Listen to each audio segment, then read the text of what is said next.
Welcome to the special edition of Africa World TV.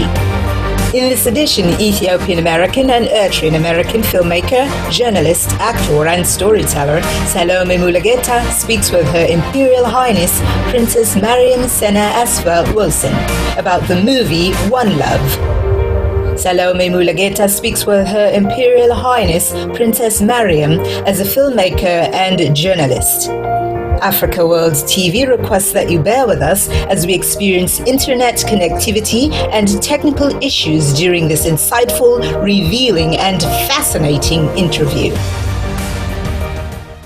I'm excited to have one of my favorite people that I know and admire, Princess Miriam Senna, also known as Princess Mary. Thank you so much for accepting our invitation to come and chat with me about the recent movie One Love, about Bob Marley, which was released in January of this year and produced by the family and Brad Pitt's company Plan B. For those who may not know, you are the granddaughter of Emperor Haile Selassie and the oldest living daughter of the Crown Prince Asfaw Wossen, who was later known as Emperor Haile Selassie. Thank you, Salome, for inviting me to this program, African World TV. It's the greatest pleasure I've come here. I have known you since you were a young child, and now you are a professional journalist, and it's an honor to be interviewed by you. Oh, my pleasure. As I mentioned, we are going to discuss the recent film, One Love. The movie's about the life of the late Bob Marley. And I want to discuss with you and ask you about the reference in the film about your father, the Crown Prince, giving Bob Marley a ring. So in the movie, there's one part in the movie where the camera lingers on a ring that your father, Crown Prince, gave to Bob Marley. We do see the ring in the latter part of the film quite a bit as well. But in this particular scene, we see the camera staying on. And so when that happens, there's usually intention behind it. So I want to ask you what that intention is. So share with us the story behind the ring. First and foremost, let me tell you, this is the first time I am speaking in the public to talk about this interesting historical event in saving 10 lives. What happened, my mother and Seifu, my ex-husband, were planning to lift out of Ethiopia 10 children. The 6 of them were the grandchildren of my father and his first wife, Princess Walata Israel Siyo. Other 4 children are from Princess Dananyoek's family. 3 were from Princess Sabladesta, and 1 from Princess Aida and Lur Rasman Gashasiyo. So in total, 10 great-grandchildren to Emperor Haile Selassie as well. That's what makes it historical. Now let me explain. While this planning was going on between my mother and Seifu, they were busy contacting people. First, it came to my mother that she should ask Liliana, a very old dear friend of the family. She contacted in her room, and she didn't exactly explain, but she just said, do you know any travel agency in Kenya who will be able to charter small Cessna planes to lift certain people? She only said people, didn't mention anything else. Immediately, Lilian reacts and says, yes, I know someone, and it's my husband. He has a travel agency. So already God's work is coming into fruition. The travel agency is found in Nairobi. Then she contacts Liliana's husband. He said he will do it with pleasure. He knows the company, and he will arrange dates logistics, and the financial expense. So that was the second step. The third most important step is how to contact the family in Addis. How do you go about that? Because at that time, nobody wanted to visit the family or be seen with the family. It would endanger their life, and they will be anti-revolutionists. They would be labeled anti-revolutionists.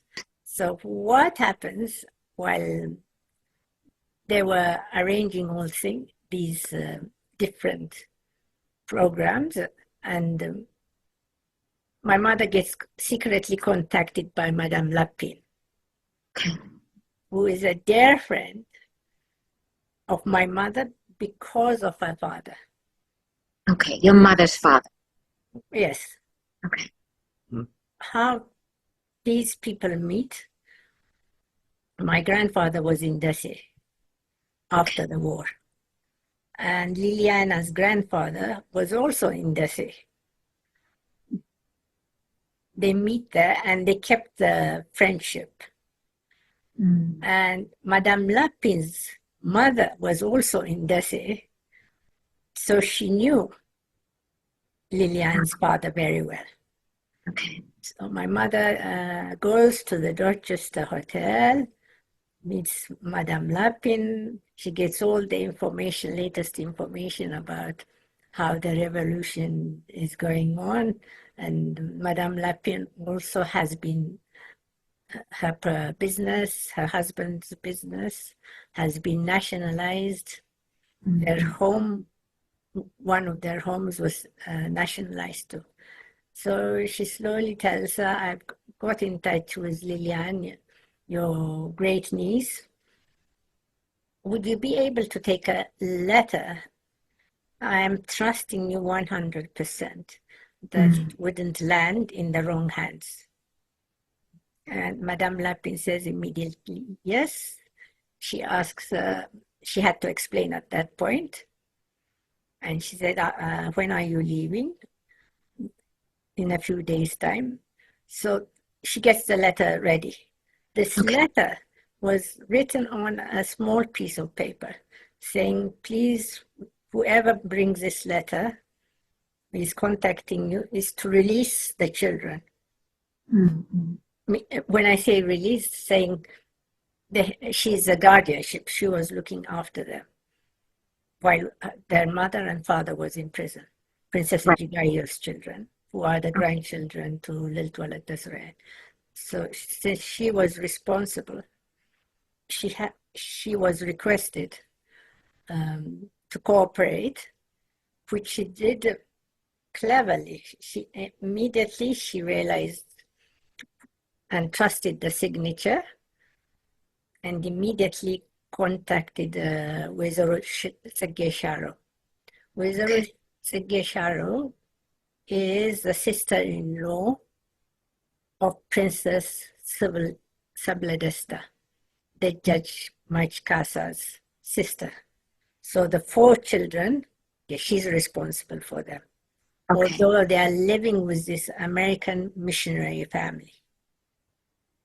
Now the problem, when Wezaro Zigge went to Mr. Collins, where the 4 children were residing, he already had gone to the north, to Desi. Oh dear. He was not there. So a message in a very roundabout way comes back to London and says they can't trace Mr. Collins because he's away on a mission in Desi. So they had to wait and sit tight until he comes back. So wow. How many days went by? I think a week at least, minimum a week. Okay. Anyway, he came back, and Wezaro Segesharo was able to explain everything to him. So he decided that the best thing is to gather all the children and take them out to Langano for the weekend. Okay. Now it's getting organized, the different families to get together outside Addis, because as you know, there is barricades Yes. where you have to go through that, you have to show a permit, you have to give a reason why you are going. So they surmounted all those difficult parts, and they reached Langano. They spent one night. The next day, they did see early morning, around early 5 o'clock in the morning. They heard the humming of the planes landing. So now they had to rush, and they were in a panic because the planes had landed on the other side, not where they were. Although they can see them, it was a different side of the lake, and quite a distance. So they had to cross over, and that logistically was a problem for the younger ones. They were younger, 3-year-old and 5-year-olds. So they had to carry them along this raven, and they got to the airplanes. Then the pilot decided, the 2 airplane pilots decided, no, we can't take luggage because we'll be out of petrol. Okay. We don't have enough petrol. Did the kids know what was going on? Actually, I think they must have known before, simply because they had brought some luggage for the weekend. It's that weekend luggage that they had to leave because the pilot said we don't have enough petrol. So they left the country with just what they were wearing, nothing else. And they landed in Nairobi, and immediately Liliana's husband calls and says they've arrived safely. We shouldn't worry at all. Still, they didn't believe it until Mr. Collins came on the line and said they're all safely arrived and in a hotel. Wow. So it was when my mother popped up the question. He was in London, but he was giving this big concert. Bob Marley. Yes. It's after the concert, he wanted to come and see my parents. So he contacted the family, and he came to tea. Okay. It's at that tea, suddenly my mother said, I have a favor to ask you, and this favor, I know you love His Majesty, Emperor Haile Selassie, and it's to do with his great-grandchildren, 10 great-grandchildren. We need to bring them out of the country. There is a war going on, the Somali war. Yeah. And it would be the best time. And immediately, he didn't hesitate. Immediately he said, I'll do it with the greatest pleasure. What a lovely soul. So Yeah, and he's a lovely person. He's very humble and modest. And you could see it was from the heart when he said with pleasure. His eyes was twinkling to have been asked and to be able to contribute to this humanitarian rescue. And 3 days later, the check comes. And he covered, honestly, 90% of that. It was his money that got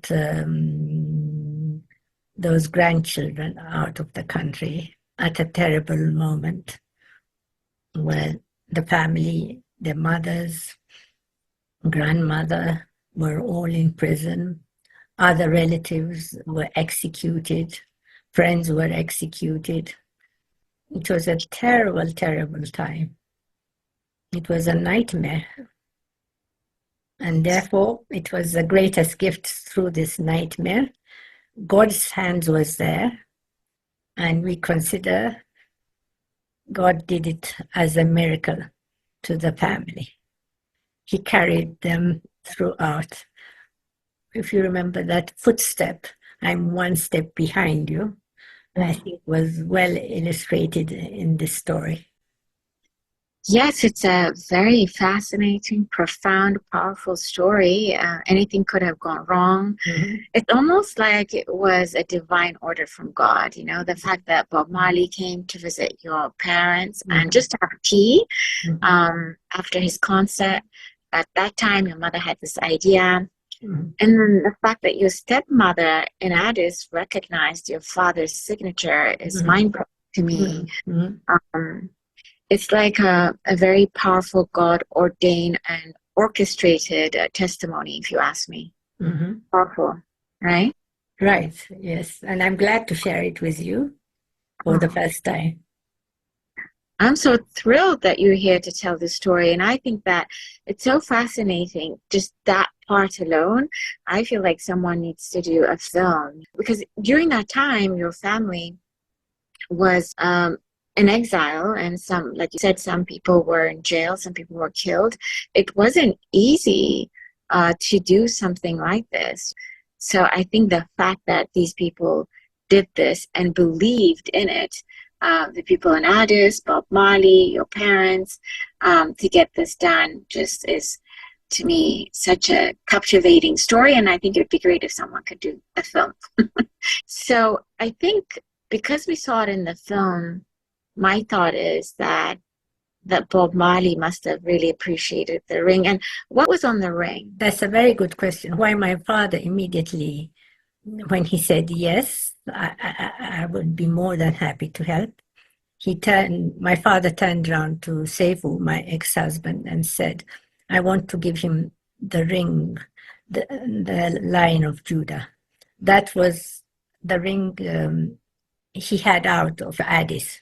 So he decided to give it to him. And that meant a lot to Bob Marley, as it has been shown in different segments of the film. Yeah, you do see it in the latter part of the film quite a bit as well. Yeah.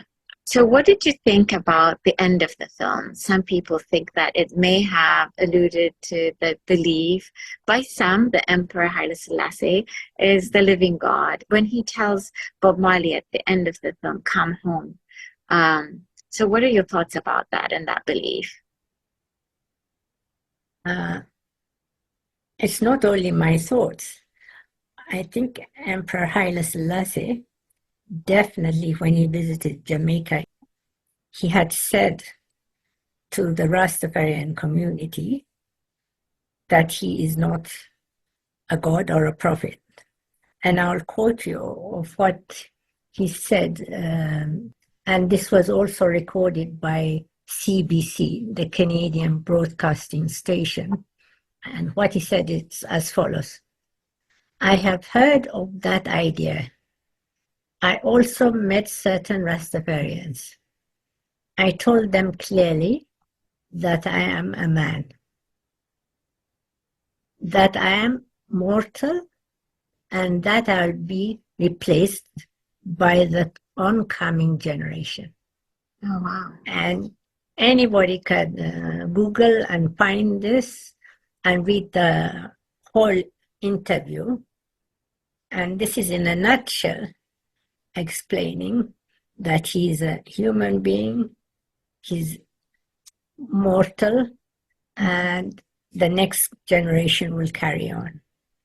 Yeah. Therefore, I 100% believe what he said, and a lot of Rastafarians believe in that. Oh, yeah.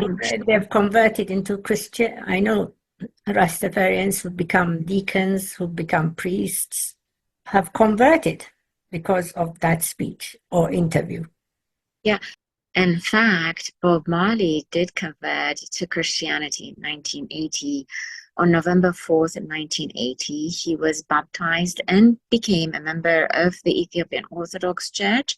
He was buried under the Orthodox rites on the 21st of May in 1981 with his Bible and his guitar. So I guess that says a lot, right? Right. It was very powerful. Yeah. But I guess, like you were saying, I think it's now become a culture, right? Being a Rastafarian and believing that some may think that the emperor may be like a living God and some not, like you said. Maybe they might think him of as a prophet. One or two people I talked to alluded to thinking he was a prophet, but he's denied all that. Right. Mm. I think most people respect him and admire him in that culture, so that could be one factor as well. In the film, Rastafarianism is also referenced quite a bit, and I want to ask you where the name Rastafarian comes from. Rastafarian started by Marcus Garvey in 1930, and he said in one of his speeches, "Look to Africa, where a black king will be crowned." And this was a time when the emperor was still Rastafari. And Ras means the head. Tafari is the name of my grandfather, his proper name. Proper name. Okay. Yes, his proper name. He Okay. became Emperor Haile Selassie when he was crowned. Okay. And that's his Christian name too. Okay. Haile Selassie is a Christian name, and he used it when he was crowned emperor. Okay. But before that, he was Rastafari. So the name comes from that, Rastafari. Yes, as it happens, he was crowned. And the other thing, I think, why Marcus Garvey looked upon him, he knew when he became king, and other Rastafarians also knew when he became king and emperor, that he helped secretly the liberation fronts. For example, Kenyatta was in prison in Manchester, and he would send money to him. To other liberation fronts in Africa, secretly money was funneled for their efforts to get their independence. Mm-hmm. And that also played a part, not only him being a world leader of the African Union coming to Addis Ababa, although there are different components that took place before it came to Addis, but why they agreed to come, it was in respect. The biggest part was in respecting him and loving him for what he did for the independent movements of the different countries in West Africa, in East Africa, South, and so forth. And also your grandfather gave the Rastafarians land in Ethiopia, right? Correct. They have land and they farm. They have a school from first grade to high school. They have clinics. They help the community. Actually, the Shashamane community, they work together with them in projects and help them, passing their skills and knowledge. So it's a thriving community, although from time to time they have faced problems. We won't deny that. And also I want to ask you, what was your overall reaction about the film? What did you think of the film? I liked the film, first and foremost. I think the children did a great honor to their mother, who deserved it. So that pleased me, because Rita's role has been undermined. But this film brings out that she was an important person in his life. And I'll explain that. They met at a very young age. Right. They started their band together. Right, that's right. They shared the band. They had problems, yes, we won't deny that. But she was a soulmate. For example, in the film, he calls where she is, if I'm not mistaken, in America with the children, to come from a telephone box. Yes. And if you remember, he was sorting out some lyrics with a guitar and playing it. Up in the attic, I believe. Yes, in the attic. And suddenly he sees her. And she encourages him. And then they decide to go downstairs with the rest of the band and bring something out of those lyrics and make it into a song. Right. So she's important. A second part, where I thought she had an important role, if she disliked somebody and she tells it to Bob, then Bob will deal with it. As you know, there was this man, at least in the film, cheating them money. And she never wanted to talk to him more. Yeah. She's very strong in her character. Yeah. But one day he blew up. You see it on the film. And I think it's the influence of Rita as well. There was this special relationship where they would respect each, to a certain extent, yes, respect each other and listening to each other. And when he got sick in the bus, yes, that was a very touching moment. She goes, she looks at his toe and gently suggests that he should see a doctor. Yes. If I understand correctly, he goes to the doctor. At first he didn't want to go, but he goes. Right. Yeah, the end of the, almost at the end of the film, that's right. Yes. Right. Even, and when he was down, it made me very sad. The part he said, I've struggled all my life, and this has to happen to me.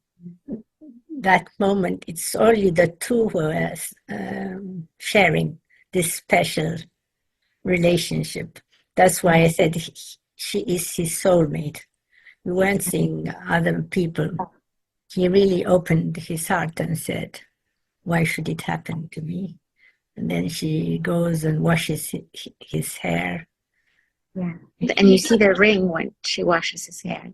Yes. In fact, she's the one who put the ring on his hand in the film. And he looks at it, gazes at the ring, if you mention it. And then when she's washing his hair again, he looks at the ring. And finally, the ring comes again when he meets His Majesty. That's right. He takes off the ring, gives it to His Majesty, mounts the horse, then comes down with the ring. Yeah. In the film. At the end of the film. At the end of the film. So I loved it. I don't know about other people since you asked me. That's my opinion.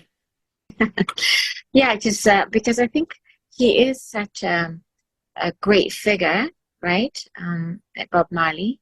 So you can't tell all of his story in one film, 2 hours. But I guess the filmmakers had to pick a side of his life because it's really hard to tell a story of someone of his caliber in just 2 hours, you know?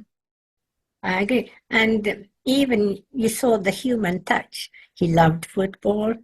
He shared his meals with the band. Yeah.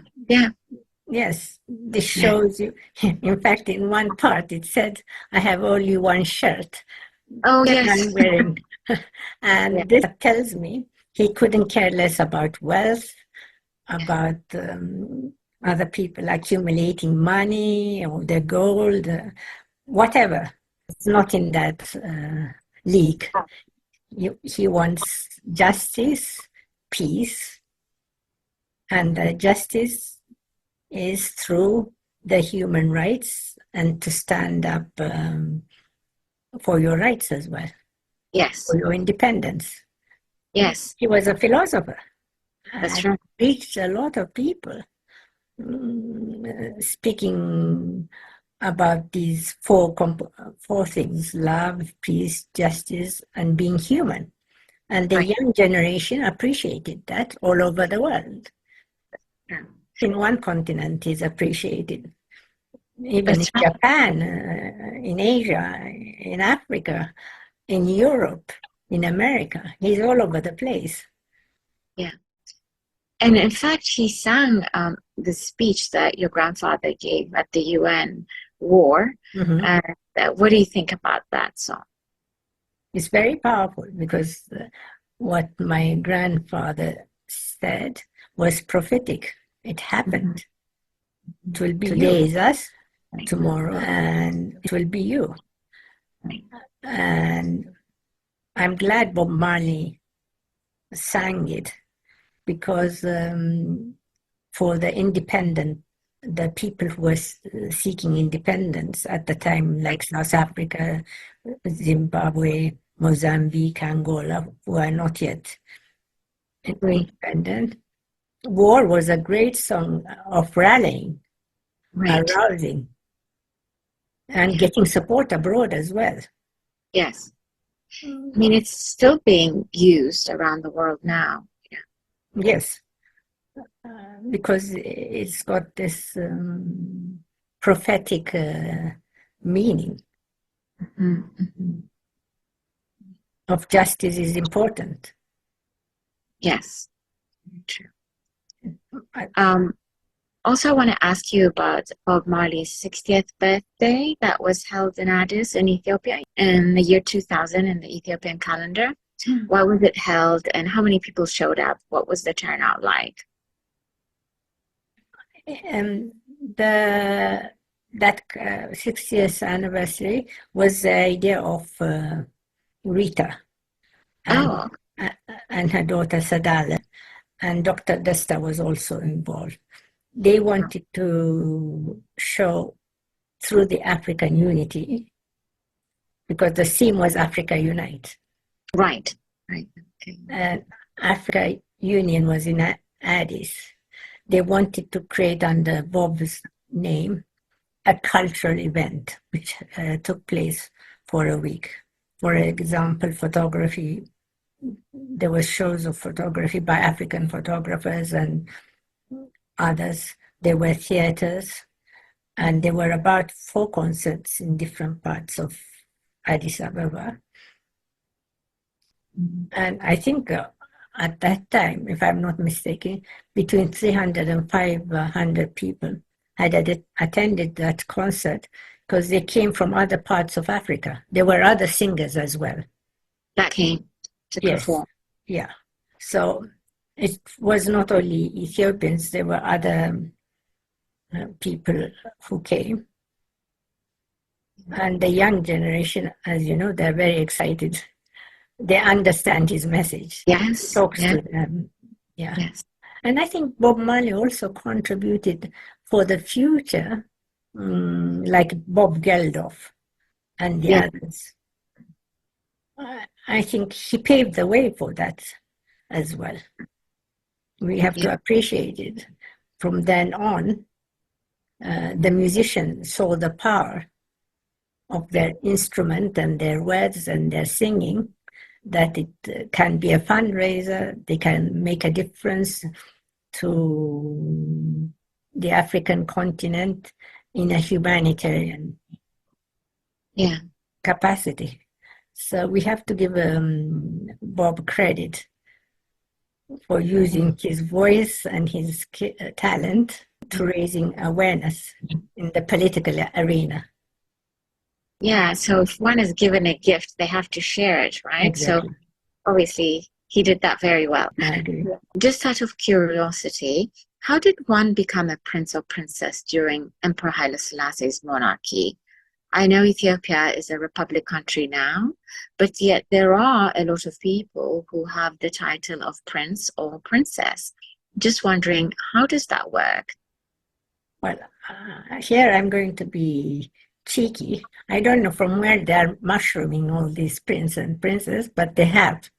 And we have a proper, the revolution, as you said, has made Ethiopia a republic for the last 50 years. Right. I don't know why people don't go back to the 1955 constitution and read. It is very clearly stated.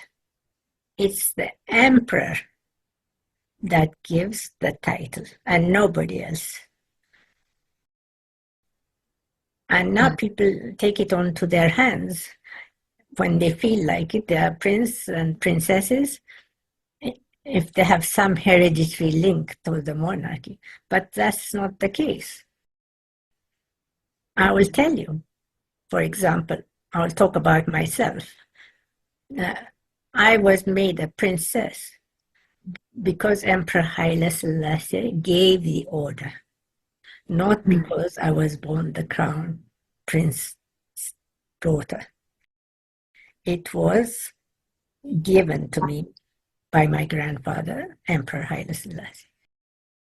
So people should just go back, read the Constitution, understand their history, understand their identity and their culture.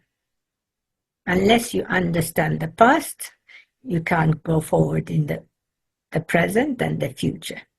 You'll all be confused and mixed up. Because you don't have a clear picture of what your history is about and what your culture is about and what your identity, most important, is about.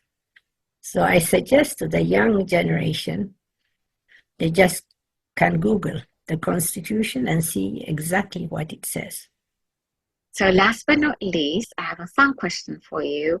What is your favorite song from Bob Marley's music? I would say I like all of them, and my children grew up with a Bob Marley song, but there are two very special ones, I would say. I like Stand Up to Your Right. Oh, okay. Woman No Cry. That's a good one. There's a third one. There was a third one I like. One Love, yes. And these are because of their lyrics. So Stand Up for Your Rights, for me personally, can apply, has different levels. It can be individual. In schools, for example, you have to stand up to your rights when you're bullied. So that message comes out for schools. Stand up for your rights for your workplace. Right. Or anywhere when you go. If you think it's your right, you should stand up. To friendship, to trust, you stand up for your friends. You stand up for the principle you believe in. Right. So that, to me, has a lot of meaning. That's why I chose that one. Don't Cry No Woman. I liked it because he plays it by himself. When I first heard it, it was the guitar. And it was a very sad, yes. I think he did it twice. Once a solo on a guitar and then with a band. But I like the solo one. Just him and the guitar. I think they have that particular song at the very end of the scene in the Yes. Is that what you mean? Yes. Yeah. And it brings the family together. They're around the fireplace. It's a sad moment because he knows he's dying, but yet life has to continue. Yeah. So Woman Don't Cry. Yeah. It's a sad moment, but he's encouraged them. He's giving the message. Yes. To be brave for something which will take place, death. Yeah. It's so sad he died at a very young age, don't you think? It's tragic. And you know why I'm sad for him for passing away at a young age? After struggling, as he said, for a long time, in his old age or in his ripe age, he should be enjoying life with his children, with his grandchildren. You know, the ordinary things human beings enjoy. Right. Retiring and doing whatever, focused on his family. And that opportunity he didn't get, and that saddens me, and I find that tragic. Yeah. For a man who's given so much love Right. to other people in the world, humanitarian wise. Yeah. And peace also in Jamaica. He created the peace in Jamaica. Yeah. So, like what is that song that he sang in Jamaica? Smile for Me, Jamaica. It's a beautiful song as well. It is. Yeah. I agree. Yeah. And it brought them together. It did, absolutely. Yeah. But I'm so glad the children and Brad Pitt did this movie. Kudos to them, because I think his legacy continues. But for example, I didn't know some of the stuff that they told us in the film about Bob Marley. So I guess it's important to continue listening to his songs and basically, live through his songs in that way. And now his legacy can live through this film and obviously his music as well. Sure. Absolutely. Because we saw a different person, a different angle. Yeah. He was casual, he was modest, he was giving, he was a philosopher. He also had a strong political message Yes. in his lyrics. So, and you saw how much he enjoyed football. He connected again to the young football game, soccer. I think nowadays it's called soccer. Yeah. In England they call it football. It's soccer here, I guess. Yeah. And that is another way he connects with the young generation too. They love soccer. Yeah. I mean, in general, he has such a beautiful soul. It can resonate with everyone, right? That's trying to seek peace, right? Yes, I agree. Yes. Any other thing that you want to add about the film, Bob Marley, The Ring, before we close? I just wanted to congratulate the family. Well done for putting it there. I'm sure there are some people who might want to criticize, but the world we live in, always there is a positive aspect and negative aspects. So what we have to take is the positive and say thank you to Brad Pitt for also being the producer and bringing it alive on cinema, on the internet, on YouTube, on the different platforms, which is great. The new generation will learn more and more about it and will be curious to learn more about it. Yes, very true. Well, on that note, Princess Mary, I thank you for sharing this dynamic story with me. You are someone with great information. People like you need to be treasured. We need to treasure you. What you shared with us today is compelling and captivating that Bob Marley played a critical part in getting the great-grandchildren of Emperor Haile Selassie out of Ethiopia. I do believe someone needs to tell the story in a bigger way, like maybe in a feature film or a short film, but it needs to be done. Either way, I thank you for trusting me and coming to share this powerful story on Africa World TV. Thank you. I thank you too for giving me this opportunity. Thank you. My pleasure. Thank you.